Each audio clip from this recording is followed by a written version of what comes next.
আসসালামু আলাইকুম, welcome back to my channel Neela's notebook. আশা করছি সবাই ভালো আছেন। তো বাজার থেকে মাছ আনার পরে আমি কিভাবে সেগুলোকে পরিষ্কার করে রাখি বা একসাথে কিভাবে এগুলোকে প্রসেস করে রাখি সেটাই আজকে বলবো, আপনাদের সাথে শেয়ার করব।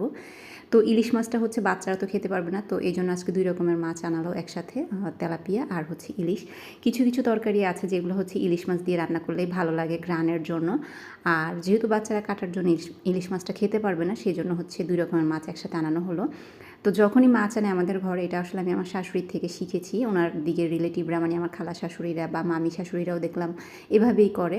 যখন বাজার থেকে মাছ আনে সব একসাথে ধুয়ে মেখে তারপর হচ্ছে লবণ হলুদ মরিচ মাখিয়ে বক্সে করে রেখে দিই। আর যদি আপনাদের মনে হয় যে পলিথিনে করে রাখলে মানে ছোট ছোট 5 পিস বা 4 পিস করে রাখলে আপনাদের প্রতিদিন নামিয়ে খেতে পারবেন, তাহলে সেটাও রাখতে পারেন। তো আমার এই ভিডিওটা যদি আপনাদের একটু ভালো লেগে থাকে তাহলে অবশ্যই আমার চ্যানেলটা সাবস্ক্রাইব করবেন, ভিডিওটাতে একটা লাইক দিবেন, আর অবশ্যই আমার জন্য দোয়া করবেন যাতে আমি আপনাদের জন্য সুন্দর সুন্দর ভিডিও বানাতে পারি আর রেগুলার ভিডিও ছাড়তে পারি।